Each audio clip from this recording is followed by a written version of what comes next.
Olá pessoal, tudo bem? Jonathan Basso aqui, assessor de investimentos da GB Investimentos, e nós vamos falar um pouquinho sobre um tema muito importante que muitos investidores acabam negligenciando, na verdade, tendo problemas e pagando até mais imposto do que deve por conta dessa falta desse conhecimento que é relacionado à tributação brasileira que a gente tem sobre nossos investimentos atualmente. Então o foco deste vídeo é exatamente nisso.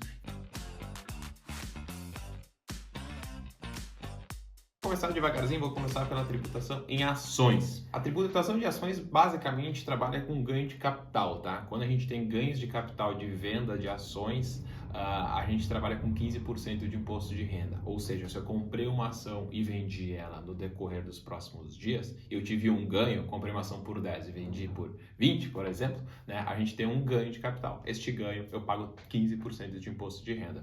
Isso para operações que a gente chama de swing trade, né? Que não é compra e a venda realizada no mesmo dia. Então, comprei hoje, vendi amanhã, 15%. Comprei hoje, vendi daqui a 5 anos, 15%. Esse ganho de capital é de 15%. Agora, quando eu faço a compra e a venda dentro do mesmo dia, que é o famoso day trade, aí esse ganho de capital já estamos falando aí de um imposto de 20%. Tem um ponto interessante aqui que a gente tem uma isenção de até R$20.000 vendido dentro do mesmo mês, tá? Então, se eu fizer vendas de ações no decorrer do mês e não ultrapassar o valor de 20 mil no mês, eu sou isento deste ganho de capital, não preciso pagar nada. Agora, se eu ultrapassar este valor, aí sim começa a se aplicar a regra dos 15%. Essa regra de isenção não existe para day trade, tá? Então, se tu vendeu e comprou menos de 20 mil no mesmo dia, paga igual, os 20%. Agora, se eu fiz essa venda depois, abaixo de 20, eu tenho essa isenção. Importante destacar que isso é para ganhos de capital, tá? A relação aos dividendos recebidos das ações, por exemplo, o dividendo segue sendo isento de imposto de renda no Brasil, e os juros sobre capital próprio, o JCP que a gente recebe, ele já tem a retenção de 15% na fonte, tá? Então lá a empresa faz esse recolhimento e te paga descontado. No caso de ganho de capital, dos 15% ou 20%, você, investidor, precisa, no site da Receita Federal, gerar a guia de pagamento. É diferente, é você que faz a apuração, tá? Então, quando eu tenho um ganho de capital e não entrei na faixa de isenção, eu preciso pagar a DARF, que a gente chama, você tem até o último dia do mês subsequente para fazer o pagamento. Então, se eu tive um ganho de 15% de imposto este mês, eu gero a DARF e eu tenho até o último dia do mês seguinte para estar fazendo esse pagamento no caso das ações. No caso de fundos imobiliários, que muitos investidores gostam e vem crescendo bastante do Brasil, é sempre 20%. Tá? Então, independente se você fizer a compra e a venda no mesmo dia, fizer a compra e a venda das cotas dos fundos imobiliários em um outro período, você vai pagar 20% de ganho de capital. Aqui também não é retido na fonte. Você precisa gerar guia e você precisa fazer o pagamento desse boleto dessa DARF, tá bem? No site da Receita você consegue lá fazer essa apuração. Outro ponto importante, fundo imobiliário não tem isenção dos 20 mil, então independente de qualquer valor que você for fazer de venda com ganho, você tem que pagar um imposto. Tá? E os aluguéis recebidos, né, os dividendos, os rendimentos dos fundos imobiliários, seguem isento de imposto de renda para a pessoa física. Se você comprar na conta da sua empresa PJ fundos imobiliários, o aluguel tem imposto, tá bem? Então tem que cuidar desses pontos. Uma questão interessante antes de a gente falar um pouco mais do imposto da renda fixa é: se eu tive prejuízos em venda de ações, eu consigo compensar esse prejuízo na venda com ações com lucro, tá?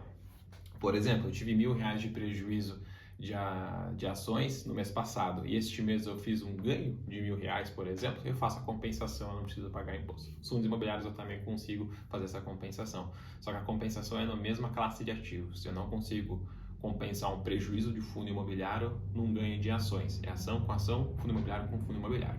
Beleza? Então, basicamente é isso quando a gente fala um pouco mais de renda variável aqui dentro do Brasil. Já a parte de renda fixa, a gente tem aquela tabelinha de imposto do Brasil que o imposto vai caindo com o tempo, né? Então, nos primeiros 6 meses, rendimento do Tesouro Direto, por exemplo, rendimentos de CDBs, né, começam em 22,5% sobre o ganho. Tá? Então, se eu investir em renda fixa, num tesouro ou num CDB, nos primeiros 6 meses eu resgatar, eu vou pagar 22,5% sobre o rendimento, tá? Não é sobre o valor total, é só sobre o que rendeu. Deixei o dinheiro investido, não tirei, passou 6 meses, cai para 20%. Então, eu vou começar a pagar 20%. Para resgatei em um 7º mês, 20%. Tá? Depois de um ano, ele cai para 17,5% e depois de 2 anos, 15% de imposto, que é o mínimo que a gente tem nessa tabela de queda. Tá? Então, sempre importante quando a gente for investir, a gente fala muito para os meus clientes, se tu puder ter a possibilidade de não resgatar, melhor, porque quanto mais tempo tu deixar investido, menos imposto se paga, tá? E obviamente que isso melhora também na questão da rentabilidade, né? Que o juro composto ele vai trabalhando sobre um valor maior. Quando tu fica fazendo muitos movimentos de resgate, tu vai sempre pagando imposto, o teu capital ele vai diminuindo, porque você está pagando uma parte ali pro governo. E quando a gente fala de imposto nessas rendas fixas, também são os impostos que a gente chama que são retidos na fonte. Então, quando você vai fazer o resgate de um Tesouro Selic, por exemplo, resgatou um CDB, o próprio sistema vai calcular quanto tempo que foi esse teu prazo, né, de investido, ele vai reter, já vai recolher para o governo e cai na sua conta já o líquido. Você não precisa gerar DARF nenhuma nesse aspecto para estar fazendo esse tipo de pagamento nesse sentido. Tá bem? No caso de fundos de investimentos, a gente tem algumas classes diferentes, mas basicamente os fundos são classificados como de curto prazo. A gente tem a tabela de 22,5% a 20% de imposto sobre o ganho de capital.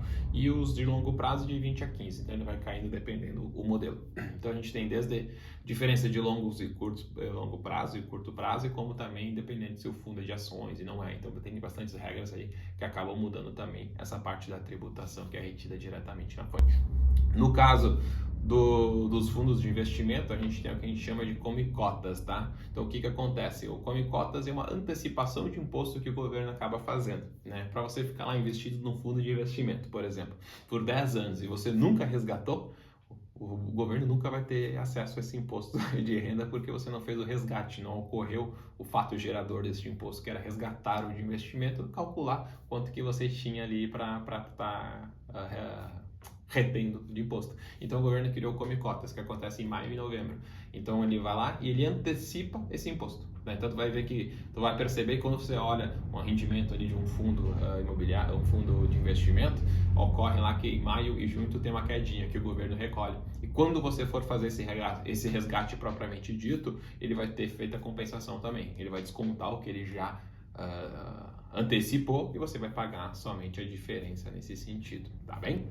Um ponto interessante também é quando eu tenho um fundo de investimento, por exemplo, eu vou aplicando num Tesouro Selic, botando mais dinheiro dentro desse valor, como é que o governo faz para fazer esse cálculo? Como é que é feita a realização do cálculo? Ele sempre vai pegar a primeira aplicação, tá? Então, por exemplo, se eu botei R$1.000 este mês, R$1.000 no mês, todos os meses eu coloco R$1.000, quando eu vou fazer o resgate, leva-se em consideração o primeiro investimento que tu fez para começar a fazer o cálculo do imposto. Então, se você botou R$1 milhão no decorrer de 2 anos, né? Quando tu vai fazer o resgate, o imposto ele vai considerar o valor, a primeira aplicação que tu fez, depois ele vai vindo para as próximas. Então sempre vai ser o primeiro investidor, o primeiro que entra, né? É o primeiro investimento a ser resgatado dentro de um fundo e é sobre aquele que ele vai fazer o cálculo. Então, por exemplo, se eu fiz um aporte, 2 aportes, tá? De 100 mil, eu tenho 200 mil aplicado. O primeiro aporte já fechou 2 anos, mas o segundo não fechou 2 anos, eu vou fazer o resgate de tudo.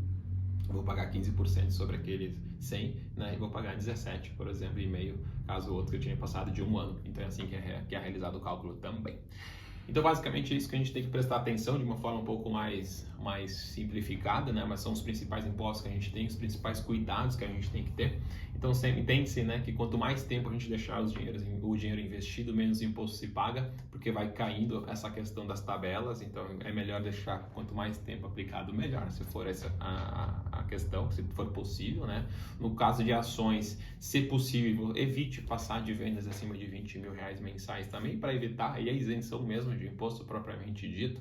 Lembre-se de registrar suas perdas para te conseguir fazer a compensação. Esses registros devem ser feitos na declaração de imposto de renda, tá? Então se aproximem dos seus contadores para ficar registrado certinho, senão você pode perder esse prejuízo para poder compensar numa próxima venda.